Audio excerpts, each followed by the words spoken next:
I got Yeah, it. Yep. Okay. yeah, yeah. Yeah, it takes a bit of time to actually load up, really.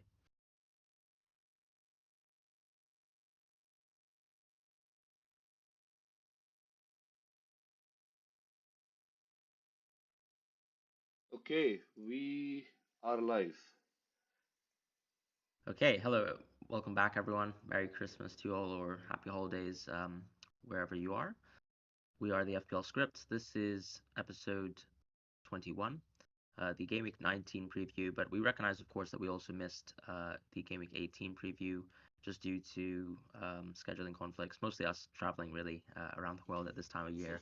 And we'll just recap very briefly Gameweek 17 and 18 before we go into some of the scheduled topics for this episode. I'm your co-host FPL Fran, otherwise known as FPL underscore underscore Fran on X.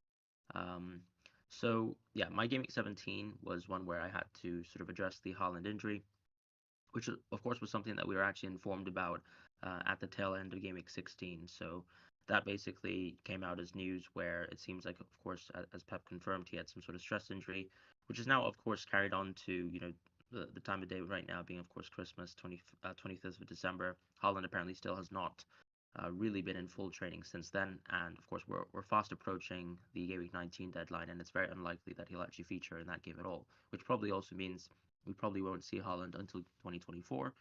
But of course, if we're super optimistic, maybe there's a chance he features versus Sheffield United at home. So that's the context. My Game Week 17, I decided to take a hit.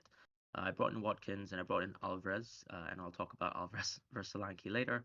But yeah, I brought in Watkins because obviously, we're looking at him as a Game Week 18 captaincy, but also in Game Week 17, his EV was actually quite good. And I just thought by going for, let's say, effectively an eight attacker structure earlier, 1 week earlier, I could, for example, circumvent maybe potential issues that my squad would come out with, such as, for example, a Palmer suspension, or, for example, any issues, for example, with my defense. As things landed, obviously, Alvarez blanked. He did play the full 90 minutes versus Crystal Palace, but City were pretty dismaying. Palmer definitely saved the game week for me. Simicast did okay by just getting a clean sheet. Actually, a lot of people got clean sheets that week. So did Porro. So did Colwell. I had Dubravka as well. So it was, in general, a good week. But I think in the context of how strong my squad was, that hit was probably unnecessary in hindsight. But I did want to, for example, grab the Alvarez EV. And I didn't think that I would really have room for an Alvarez transfer, let's say if Haaland was back for Sheffield United at home. So I ended up carrying a bench of Gordon and Gabriel, and obviously since I took a hit for Alvarez, that was basically a net -8 because I could have very well fielded one of the players within my team instead and got points that way. So that was my Game Week 17. My Game Week 18 was a little bit simpler, but also much worse. I made one transfer, and that was to go from Gordon to Richarlison, just because there was a doubt over Gordon, and I was fairly certain that Darwin was going to be benched, so I didn't really want to play Darwin within my FPL team. There was obviously the chance that I could go Darwin versus Solanke, but it didn't really seem optimal to me. Just because, of course, when we know, let's say, Richarlison's EV, even with like 70, 75 minutes, we know it's absurdly high, to be honest, and actually when we're seeing the performances from Richarlison lately, probably unsurprising. Nice to see him do well. He was hooked off though with a sort of back injury that was a pre-planned substitution, just based on what Ange had mentioned. So that was sort of my situation of the game week, and then just blanks everywhere. Porro, Colwell, Cash, Simicas, Palmer, blanks, and I'm just happy I got a cash start, so that's gonna positively affect my Yep. MD later this season. But really, in the context of a game week where I would say half the field, or almost half the field, got Solanke 17 points. Yeah, everything pretty much paled into comparison. And of course, because I actually had a pretty strong defense for this week, I was allowed to bench Gabriel to my dismay, and Gabriel obviously got 10 points. And so that was my Game Week 17-18. Effectively doubled up my rank over those 2 weeks. So it is what it is, but we move. Yeah, hi everyone. I'm your other co-host JD, also known as Schadenfreudist. Once again, so we apologize for not being there last week. As Fran said, we had other commitments.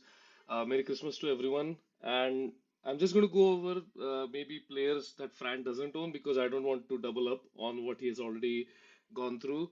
So for Game Week 17, I had, uh, I, I mean, clean sheets across the board, except for the fact that Solanke did not play, so I got a Pinnock one pointer off the bench, which was sad given the fact that I was staring at 6 points for 2, 3 days, possibly thought that the deadline would pass before they could come to a decision, but obviously that didn't happen.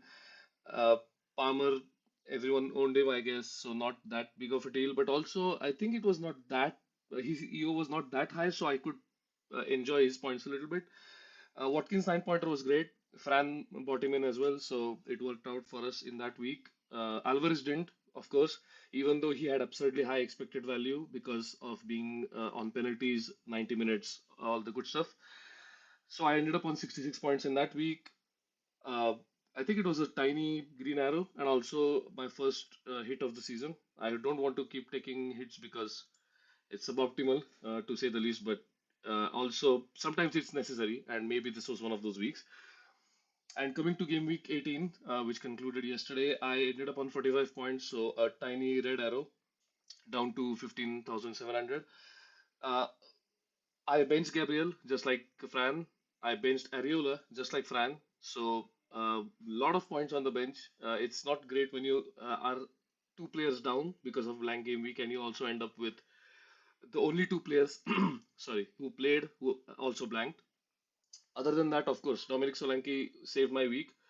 I was extremely disillusioned with the game itself after game week 17, and this probably made up for it because the red card was never a red card, and so I think it kind of balanced out in the end.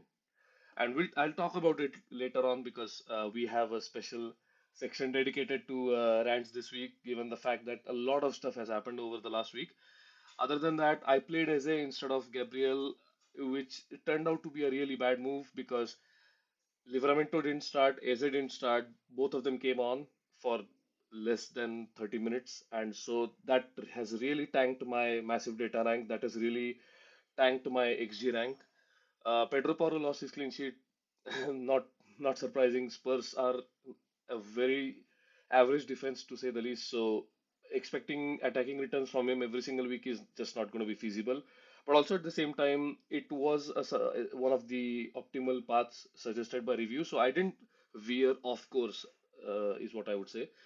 But yeah, looking forward to the next deadline, which is tomorrow. So with the quick turnaround, you hopefully you don't need to keep thinking about every single week that goes by. Yeah, I mean, similar thoughts to you. Obviously, I didn't have, I guess, the misfortune, I suppose, of getting a pin-up 1 pointer back for my team. But I think also some people who actually went Solanke very Yep, much got some nice bench points yep, as well. exactly. Yep, So I guess you were probably put in the absolute worst position as a Solanke owner. yeah, fair. At least you you did own him for Game Week 18, which pretty much sort of destroyed my confidence within um, my FPL team. But I think the major complaint that I have, and obviously why JD was sort of intonating that we have a scheduled sort of rant, is just because I just feel like sometimes, when we play with Evie and we sort of plan ahead and things like this, the Holland injury, when I just look back at it, has just completely sort of destroyed my team and my ability, I suppose, to actually grab EV, because I feel like, especially since we know some managers who've been going Salah only, or people who've, let's say, kept the wild card on 17, effectively, wildcard 17 was sort of ruined, I suppose, up until the Holland injury, because in theory, actually, it allows you to, recreate a squad that's Holland less, much better than a lot of the people who were sort of carrying a certain, let's say, Holland plus Salah draft, all the way from, let's say, either wildcard 8 or wildcard 10, or even some of the managers who had actually moved, on 16 to Holland had been pretty much destroyed as well from an EV point of view, having to take hits, as you said. Um, and that, for example, has created like a lot of ramifications that I feel super hard done by. But obviously the biggest one, I suppose, is really just Solanke versus Alvarez. And I just wanted to reason, actually, just a justification for why we went for Alvarez. I think if, let's say, you're someone who likes adjusting minutes, what I did actually was I ran multiple solves. I ran many solves with Game Week 20 zeroed, Game Week 21 zeroed in terms of double gaming probabilities for Brentford for City. And ultimately, I still ran, for example, Alvarez with positive minutes, expecting, let's say, maybe Haaland to come back on different solves, let's say either on 20 or 19. And ultimately, for me, it was still extremely close. And obviously, the biggest thing, obviously, with this sort of logic is ultimately we've gone into eight attackers right recently due to the Haaland injury situation. And whoever you're comparing, let's say Solanke versus the blanking Alvarez is on 18, would have probably also borne out some EV that would have been comparable to Solanke on absolute worst game week in this 3 game week run where he had basically fantastic fixtures, right? Nottingham Forest Yep. away, you'll see even on, let's say, Rob T's goal scoring odds was the worst fixture on paper. Also, when you look at review EV, I remember actually just running, for example, just fun free hit souls, and players like Isaac or Wilson on 70 minutes would have trumped Solanke. So let's say if you predicted a Wilson start, went on a free hit, wanted to grab as much MD as possible, you wouldn't have Solanke on that draft. And it's not like Solanke was one of the best picks in terms of 18. I understand that he Yep. he was a top three forward in 18, but that's exactly what it is. Even forwards, for example, naturally just have less EV compared to, let's say, midfielders. Players like Douglas Luiz, Richarlison, um, Andreas, for example, would have probably borne more EV, and obviously the outcome was extremely severe. And I'm seeing a lot of stuff on the timeline that I personally completely disagree with. And I have to say, when I was running those solves for Alvarez in Game Week 17, Solanke was right there with him. So that's the biggest thing. Ultimately, I recognize they're very close options, but the way things have swung so far, at least, have been pretty shambolic, at least. And yeah, I'm just thinking here potentially that we shouldn't have so many hindsight takes on the platform. I think for Modelo, he's been, and even Mo, for example, both two analytics players who've been carrying both Alvarez and Solanke would probably have the same sort of assumption.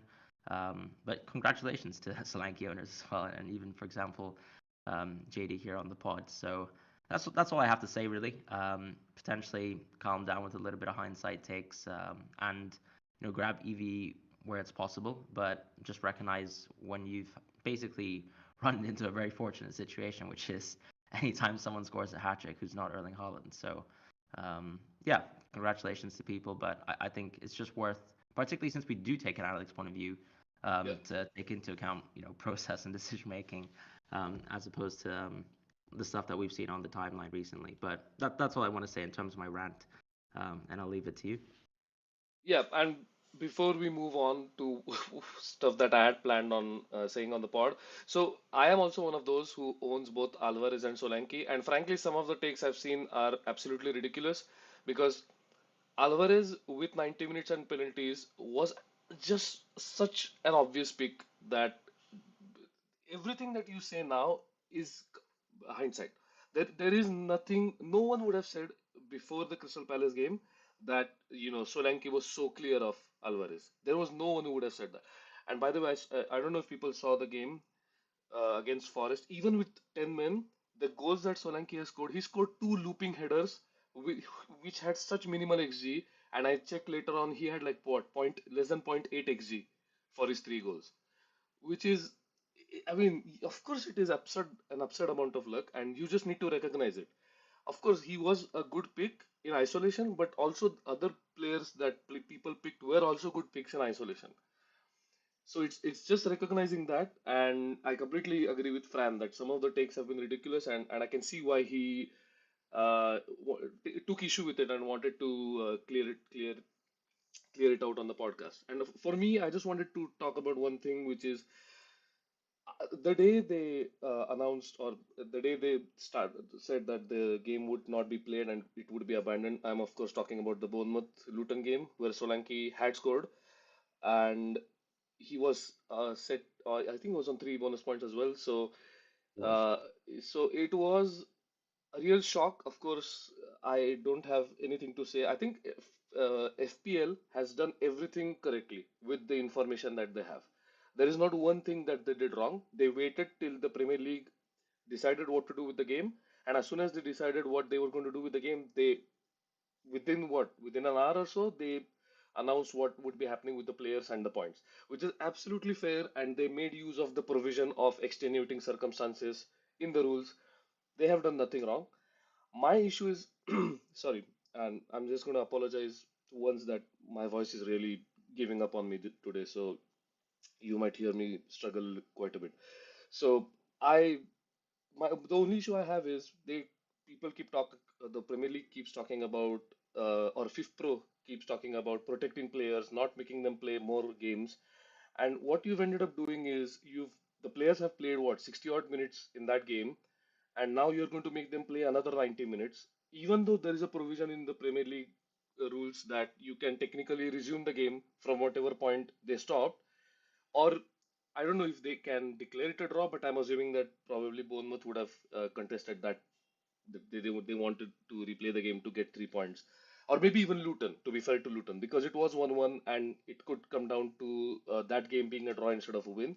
So maybe that was not never an option. But as far as resuming the game goes, I think it was a perfectly viable option. It has happened plenty of times in the Champions League. I'm just flabbergasted as to why they did not. Maybe they did consider it, but they could have easily gone with that decision. It all comes down to them preferring revenue because they get to play that game again. All the revenue comes in again. It's I'm just so fed up. And fair, you might say that because I'm a Solanke owner, I'm never going to look at this objectively. But trust me, even if I did not own Solanke, my objection about players playing more minutes is not going to go away because, and I spoke to a good friend of ours on Twitter, Doc FPL as well, about the all these players playing so many minutes, and he's a doctor in real life, by the way. So it's not like he's just, he's just named himself as Doc. It's not a moniker. He is an actual doctor.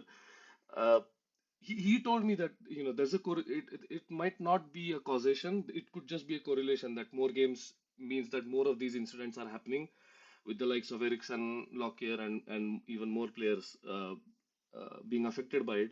But I mean, I just don't understand why they couldn't take the easier route, as in players playing less minutes as compared to more minutes. And so I was so disillusioned with the game that I honestly wanted to just go on autopilot mode. I even mentioned that in one of my tweets that I just wanted to go on autopilot mode and not care about it anymore. Uh, but everyone knows that's not going to happen. We are so invested in the game. We do a podcast. Fran has his own channel with thousands of subscribers. It's never going to happen that way. But temporarily, at least, you just feel so helpless within the context of the game. Of course, we are only talking about within the context of FPL. So this is everything that I had planned to say. I'm pretty sure it was completely unstructured and I was all over the place, but I just wanted to get that out on the record, I guess. And yeah, let's just move on to what we had planned for this week. Yeah, I prefer perfect. I mean, sometimes, and I was feeling that myself, particularly not owning Solanke. You just feel like results are. I mean, this is outcome, I guess, and Yes, exactly. yeah, you just have to sort of accept it and sort of move on, which is what we're doing. But also why the rants are helpful, so that we can just utter our thoughts in terms of what we think is logical and whatnot, and just move Yeah. on. And But sorry, the before we move on, I'm so sorry. Just one thing I wanted to mention is I think the Solanke blank was especially painful because I also lost out on MD and XG points that's a good point. Yeah, because he didn't play, right? So whatever MD I got was from the Pinnock auto sub, which was right. actually a real kick in the teeth because everything else I was okay with. As you said, it's outcome, move on. I could move on. But the problem is that the context of variance will never be captured. And he had probably the best EV he's had all season in that game, which was, I think, 5 plus, because of course it's Luton away. So, or he was playing Luton. So, fair enough. I mean, as you said, let's just move on to the next topic. Oh, that's actually an interesting point because I didn't think about obviously how the EV was captured. Did review mention whether there'd be any, for example, um, Like a that provision. I mean, I honestly, yes, I think I should confirm it with him, but because FPL introduced auto subs, I'm assuming auto subs happen like they usually do when people commit to, bench wankery. So, like I do all the time, because the first time I did it, I confirmed with review that when I play players that are blanking, that I'm not losing out on MD by one bit. yeah, So I'm yeah. assuming it's the case, but you're right. That's a good point. I should confirm that with review once. Okay, yeah, we'll Yeah. probably give everyone an update maybe next week if we Yep. can get that. Yep. But yeah, I think just moving on to this week, obviously, just an update in terms of players with 4 yellow cards and how that changes the landscape of FPL. Lascelles, Romero, Sufal in terms of defenders. Midfielders, we got Huang and Kulusevski. And then in terms of forwards, we got Darwin. So I think really when we talk about relevant players, I suppose it would be Huang, Darwin, Lascelles, maybe Kulusevski as well, because I think some people have moved into him as of late, just because he's of course an absolute beast for minutes With for Spurs, minutes, but exactly. Yeah. clearly with the worst underlying stats, and part of that is he can sometimes play within the midfield, Hmm. sometimes play within the wing, but I think even sort of his role, he's not, for example, someone you'd expect to be on the absolute end of the ball. In the team anyways. It's more Richarlison and Son really, or even Johnson. So that's the sort of context right there.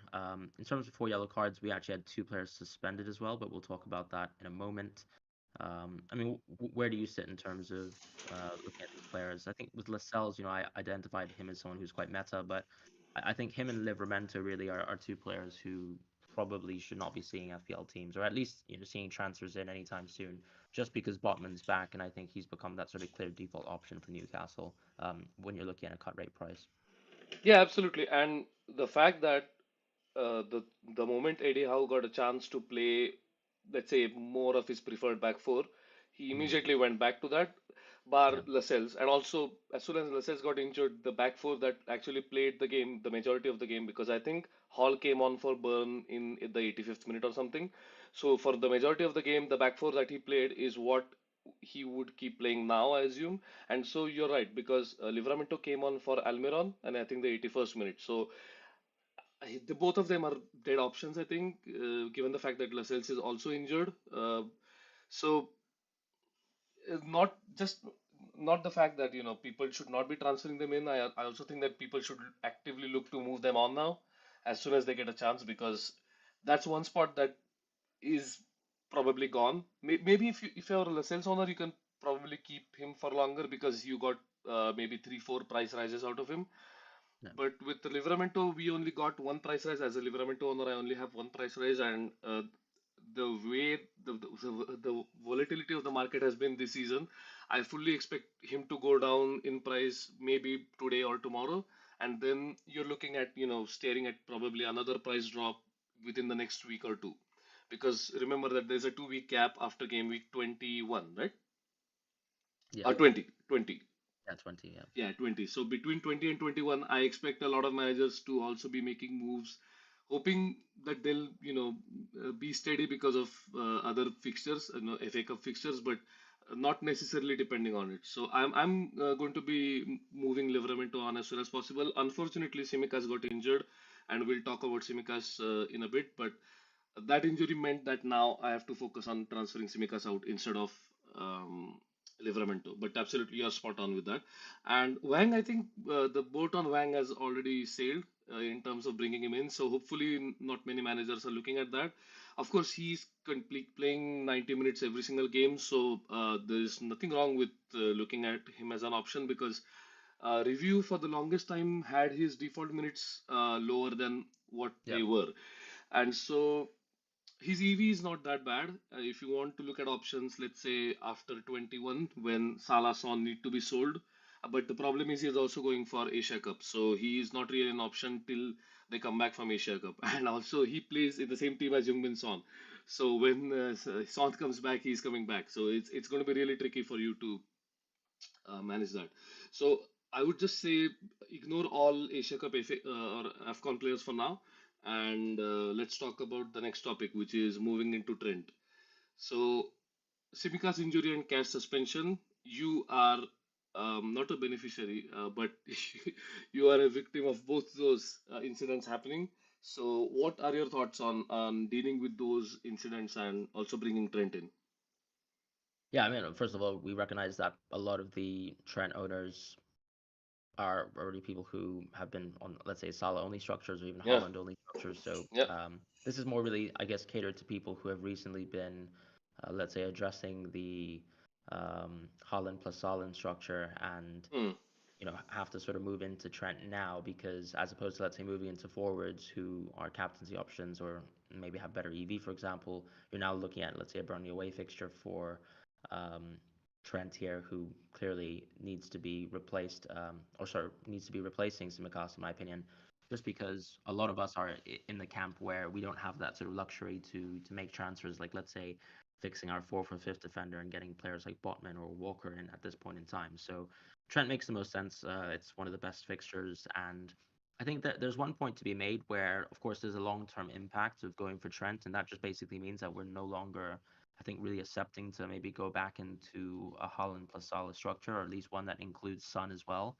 So there might be some consequences there that we need to think about. But I also think that in this context, given the fixture that we have, it probably makes sense, right, to Mm. grab that sort of Yeah. expected value and go for Trent in the short term. And really, worst case, you think of maybe transfers to make, when players like Salah and Son come back into the game, and you work your way around that instead, as opposed to you continue to wait for example, Mm. Holland news, which is actually very poor anyways, because the Holland news is so detrimental, or isn't positive at all. Um, that suggests, I think, that you shouldn't be holding your budget really, out for, let's say, Holland versus Sheffield United at home, because if anything, as we said, just due to how tight the fixtures are right now, and also potentially even from Pep's point of view, I mean, does Holland really need to be prioritized for Sheffield United at home? Things like that could call into question whether you really need to be saving your money. I think from that point of view, it just makes sense to go into Trent. And actually, that also means you, instead of going out of Salah and Gaming 20 versus Newcastle at home, you actually probably get to get a little bit of a taste of what it's like owning a great attacking player versus Newcastle, are playing away this season, which they've been horrible, frankly. Yep. And yeah, it actually seems probably the most. It actually is just such a simple line of play, in my opinion.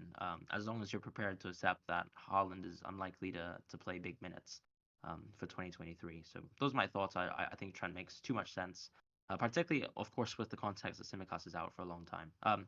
Long time being broken collarbone, I believe, is the Yes. Yep. diagnosis. Although Yep. I'm not sure if it's been confirmed, but Yeah. 4 to 6 Yeah. weeks out, Klopp. at Yeah. minimum. Klopp said it with the confidence of knowing, but Right. I think there was a Yeah. subtext of we still need to check and make sure 100% that's the case. Exactly. But Yeah. yeah, those 4 to 6 weeks out probably mean that, look, either, and we know already, I mean, very possible that, for example, even if Simicast was not or if, let's say, he played 90 minutes versus Arsenal, that Joe Gomez could have easily played Burnley away anyways. So you're Oh, dealing with a absolutely. player who has got some X minutes risks attached to him, and then also Robertson is scheduled to be back late January. So Hmm. that sort of aligns perfectly with the timeline of Simicast being out for 4 to 6 weeks.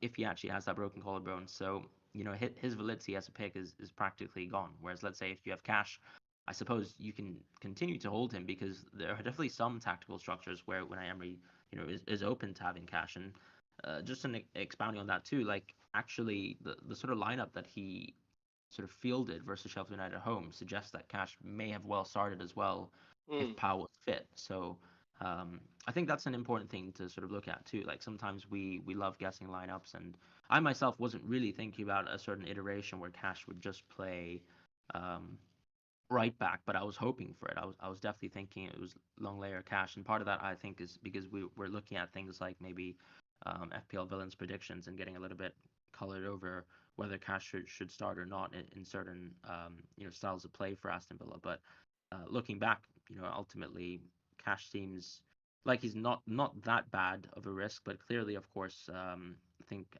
coming out of that consist just the best Aston Villa option for now.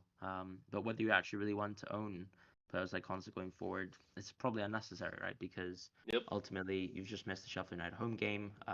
If anything, most people would probably be looking at investing in other defenses in the short term, Hmm. since Aston Villa have a pretty poor game on paper, anyways, versus Man United at Old Trafford. Yeah, I completely agree with all those points. Just on the trend situation, I know that people are also looking at bringing Salah back in 26, possibly if they go on to further stages of the tournament at AFCON, Egypt that is, and also South Korea are one of the favorites for Asia Cup as well. So if you even take, let's say, the mean outcome of both those tournaments, reacting to whatever happens in those tournaments is better than just as Fran said, losing out on immediate expected value. And I'm all for gaining expected value right now because I can see that Trent has excellent expected value right now, given Salah's imminent departure, and the immediate game being Bournemouth. So it's not that they have bad fixtures in a row. They just have one tricky fixture against Newcastle, and then it's back to Bournemouth. So I also am going to be making the same transfer as Fran, which means that our teams will continue to be similar-ish. Although I should not be saying that this week because Fran is still a little upset. But the majority of the team is similar because I did bring Poro in last week. I am going to bring Trent in this week. So hopefully both of us will get green arrows as a result and not get red arrows because when the teams become similar, you get in the same boat, and hopefully it's the one where we both get green arrows. Yeah. So the next one is defenders this week because Game Week 17 was a good one. Game Week 18 not so good for defenses. Game Week 19 again presents different opportunities. I think especially Arsenal defense continues to be strong with the XGC. I think they're still top of NP XGC charts for this season.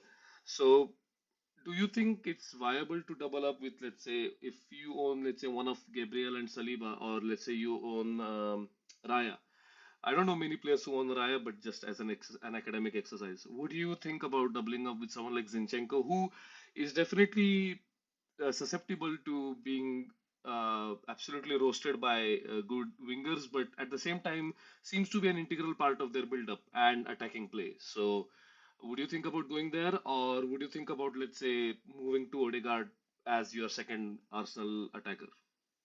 Yeah, I think the biggest thing really with Zinchenko is what is going on with Tomiyasu because I thought it might have been a short-term injury, but Hmm. it doesn't really seem like he's close to being back. So as long as we continue to think that maybe Tomiyasu is out for a while, then I think Zinchenko just becomes effectively steroided as a pick because Kiwior, I believe, played versus Luton Town, and I was watching that game, and he was Hmm. pretty poor. And so when we let's say talk about Zinchenko and his, or inability at times to really defend adequately, the concern, I suppose, is it's not like Kiwior really provides a huge upgrade, at least defending from a fullback position. So that I think is maybe one big thing that is going to really benefit Zinchenko's minutes overall and allow him to play all these sort of good fixtures on paper. So yeah, from that point of view, I think Zinchenko, yeah, as I said, it's conditional on Tomiyasu, but as long as we continue to think he's out, I think Zinchenko is probably the pick that I would go with. But I would still not prioritize him over Gabriel. I think just from a price point of view, Gabriel Hmm. is still at an outrageous price, and you have much more guarantees with his minutes. So I would still side with Gabriel first, and then go Zinchenko. So in the situation that you sort of mentioned, where of course if someone has Raya, for example, I'd still go Gabriel as opposed to Zinchenko. But if I owned Gabriel, I'd be happy to own Zinchenko as my second Arsenal defender. Yeah, absolutely. And also, I'm just going to get another update on Chelsea expected minutes because, as we keep saying, they keep changing. They Mm. have changed once again. We've seen Colville come off for Matson within the context of game state. But I just wanted to get a quick, view or your quick update on your expected minutes for Chelsea defenders. Yeah, I think I'm gonna have to go with probably Colwell running on 80 for now. Okay. Yeah, you make a good point in game state because yes, of course, I think you can argue Madsen was brought on for the sole purpose of really trying to attack Wolves, but he was a substitute in the AFL Cup as well, Hmm. so Hmm. uh, that's one thing to think about in terms of Colwell, and maybe the overlying issue really with Colwell is his physical fitness, and given that we actually have two fixtures really back to back now for Chelsea, I think the biggest issue is really whether Colwell can actually play those two games out. If Pochettino really sees that he's someone who's unfit, because you never know. I mean, if Yes. he's prone to being a 45-minute substitution versus Newcastle, I think he's very much prone to 45-minute substitution if he continues to play potentially poorly, right, Hmm. over the next few games. But I think that just basically suggests that Chelsea's defense is probably not tapping into. If anything, I'd probably be interested in the goalkeeper in Petkovic potentially, just because you've just seen, for example, a Shield rest, so it's not like he's suddenly the most flavor of the month pick. Gusto as well can also be. He's coming back from an injury, and Disasi can easily play. If he's not playing right center back like he did versus Wolves, can easily play right back. And yeah, Badiashile will obviously come and contest some of the minutes, and potentially Thiago Silva could even get rest as well. So I think from that point of view, I'd still say that I think Colwell's the one that I like the most. for all the defenders, because I feel like with Gusto coming back from an injury, maybe he actually has more fitness stats than Colwill Yeah, anyways. yeah. But it's tight actually, and I'm not a big fan of Chelsea defense right now either. So I'd probably actually try and skirt past them altogether. I think, for example, we were speaking with Ollie, who has a very, very optimal team basically for this sort of landscape. Hmm. And actually, even amongst the sea of good Chelsea fixtures, he's, I think, preferring to drop Colwill for Botman, and actually just have Botman on his bench because it's not like Chelsea has, for example, better EV compared to, let's say, Arsenal defense, really. Hmm. And they're sort of covering similar fixtures, anyways, particularly if you've got Botman. So, if anything, maybe Chelsea's defense is something that we can just ignore altogether. Those are my thoughts right now. Yeah, it's so strange that we are running into a situation where Botman and Share are both going to be those center backs that you think will miss out every week because they have something, some kind of niggling injury, and they end up playing every single game. Because Botman, I owned Botman before he got injured, and he had tremendous expected value whenever he played. Yeah, The problem being now that we don't know if he's going to keep playing 90 minutes every single week. So, uh, good point having him on the bench, I guess, as your fifth defender, possibly. But bringing him in does seem without a wild card. I mean, bringing him in without a wild card does seem like a waste of a free transfer right now, especially with some other options that you can possibly get to if you choose to go out of Holland, that is, because I'm assuming that most people will have gone out of Holland. But if you are keeping Holland, I guess your options are limited. So if you can't get to Trent, maybe someone like Walker is a possible viable alternative, which we have in the show notes as well. So yeah. Walker seems to be the only City defender who has played 90 minutes every single week. So whatever, it could be part of his contract or whatever the rumors are, it is happening and it does seem to be part of something that Pep is trying out. So I really, I really rate Walker's expected value as well. But the problem is City just, I mean, this is not a point to not bring him in, but City just keep finding ways to concede goals, and it's actually crazy because Ederson is a perennial FPL troll. Like he finds new ways of letting his owners down when it seems like a lot of people are backing Ederson in a sea of good fixtures, which is what City are running into right now. So it's so funny that review is also recommending me to get, or it was recommending me to get Ederson in Gameweek 20, swap him for Areola, I believe. But I think because Areola is now back to full fitness, that's no longer the situation.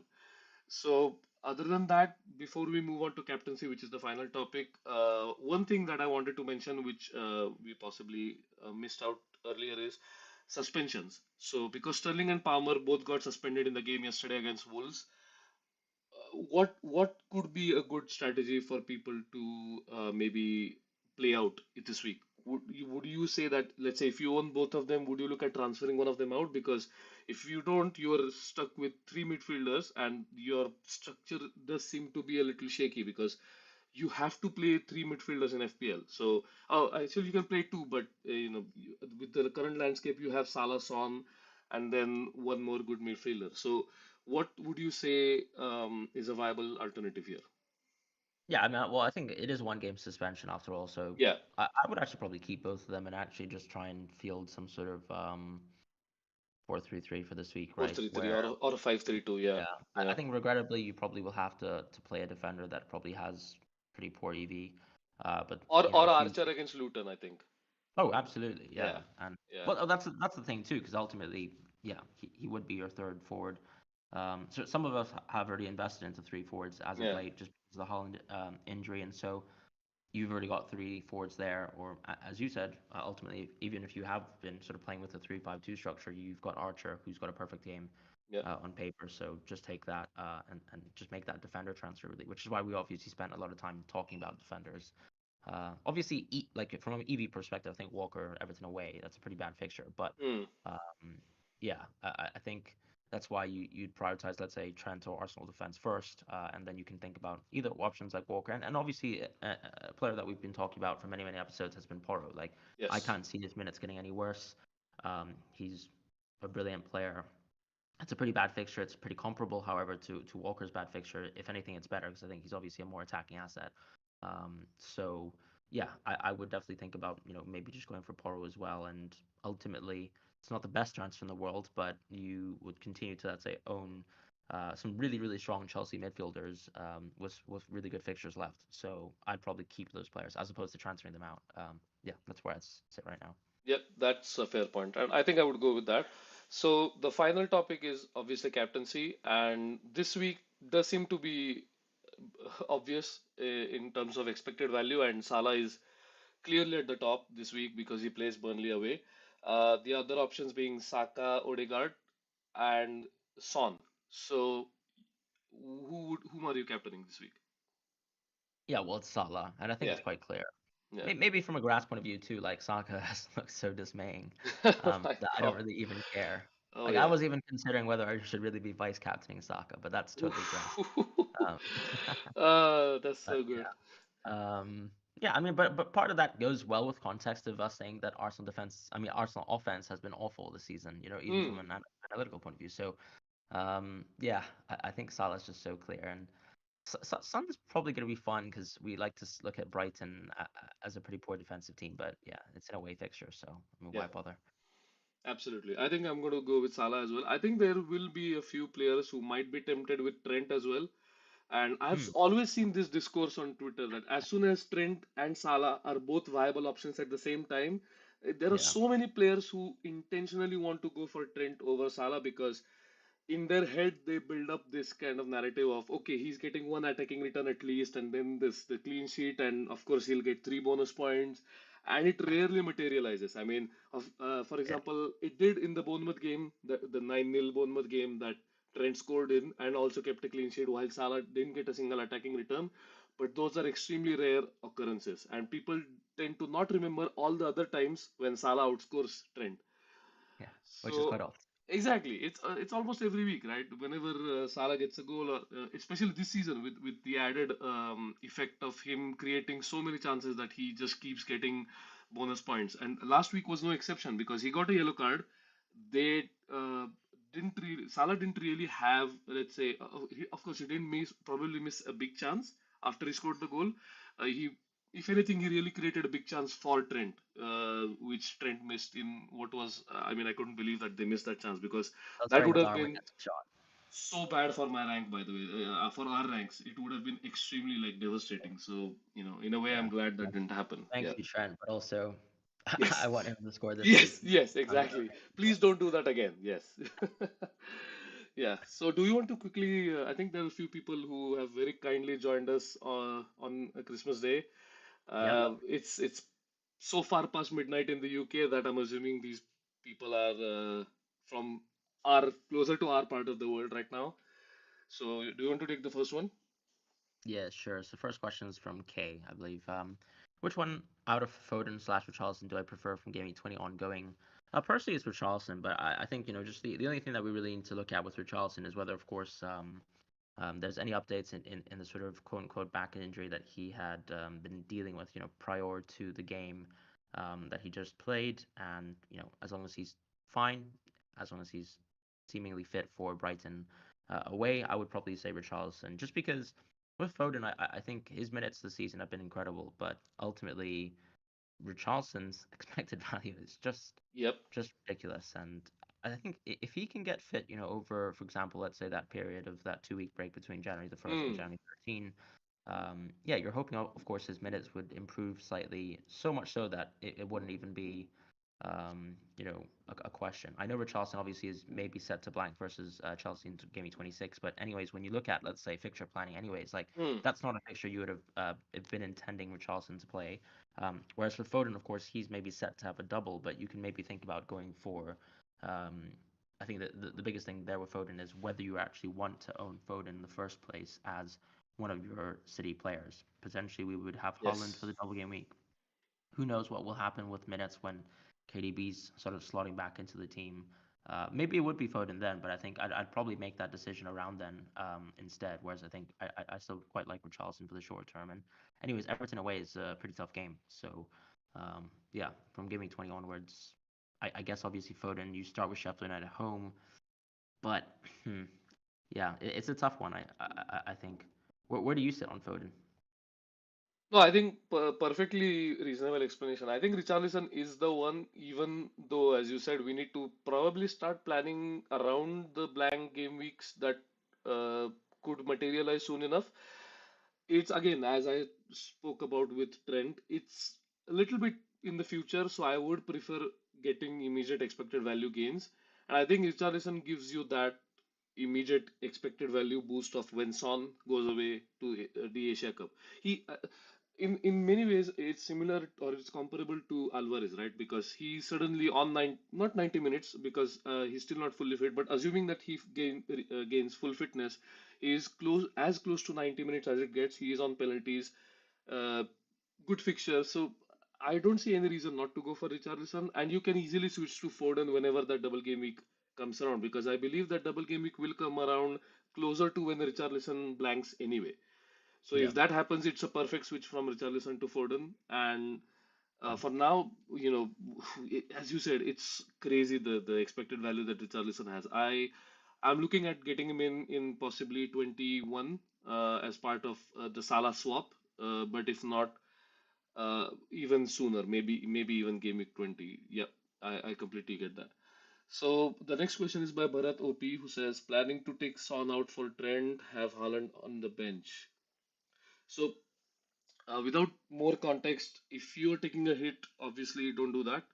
Uh, I would probably run some solves on the review with your team to see what solutions come out. But on the face of it, I think it's such a borderline case, and I'm going to come to you as well because I really do not have a definitive opinion on this one because it's not the best fixture for Son, but it's also not terrible, and Trent has a really great fixture. So it's a weird one. I would probably not do that, but the problem is I am getting Trent myself, so possibly I'm blinded a little bit by that. What do you think?